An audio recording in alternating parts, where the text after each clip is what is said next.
Participate করে না, বিএনপিও পার্টিসিপেট করে না, জামাতও করে না, আওয়ামী লীগও করবে না। হ্যাঁ, বিএনপি একজন নেতা করতে পারেন, কিন্তু তিনি ওখানে নির্দলীয় হিসাবে যাবেন। তো নির্দলীয় যে নির্বাচন, আওয়ামী লীগের কোনো কালে কোনো পদে ছিলেন তিনি, যদি ওখানে তো ব্যক্তি হিসাবে যাচ্ছেন, ওইখানে আওয়ামী লীগের অমুক পদে যাচ্ছেন না, উনি যদি সেখানে যান এবং আওয়ামী লীগের যে স্লোগান, যে কর্মসূচি, সেগুলো যদি সামনে না আনেন, এটা কেউই আনতে পারবেন না। বিএনপিও যার পর যিনি করেন তিনি বিএনপিকে সামনে এনে নির্বাচন করতে পারবেন না। সেটা না করলে তিনি করতে পারেন, কথাটা ছিল সেটা।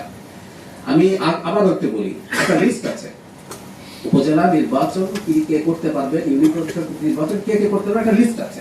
দেখবেন উপজেলার আইন যেটা আছে ওর মধ্যে লেখা আছে, এগুলো যার যার সমস্যা নেই তিনি নির্বাচন করতে পারবেন। তাহলে হয়ে গেল। যদি একটা দলীয় কথার কথা, যে আগে কি ছিল, চেয়ারম্যান ছিল চাইলে দলীয় নির্বাচন করা, সেই ক্ষেত্রে দলীয় নির্বাচন হতো মার্কা দিয়ে, এখন সেটা পাল্টে করা হয়েছে। সেখানে তো কেউ চাইলে আবার স্বতন্ত্র নির্বাচন করতে পারে, দলীয় নির্বাচন করতে হবে তা না। আমি জাস্ট এটুকুই বলেছিলাম, মানে স্থানীয় সরকার নির্বাচন যেহেতু নির্দলীয় নির্বাচন, সেখানে আসলে এটা কোনো ইস্যু না। আওয়ামী লীগের লোকজন, আমরা যেভাবে আমাকে প্রশ্ন করা হয়েছিল যে আওয়ামী লীগের যদি, অনেক সময় কি কাউন্টার প্রশ্নগুলো সামনে থাকে না, ফলে অনেকে মিসইন্টারপ্রিট করে। আমাকে প্রশ্ন করা হয়েছিল যে আওয়ামী লীগ করতো, আওয়ামী লীগের পদে ছিলেন, তারা নির্বাচন করতে পারবেন কিনা।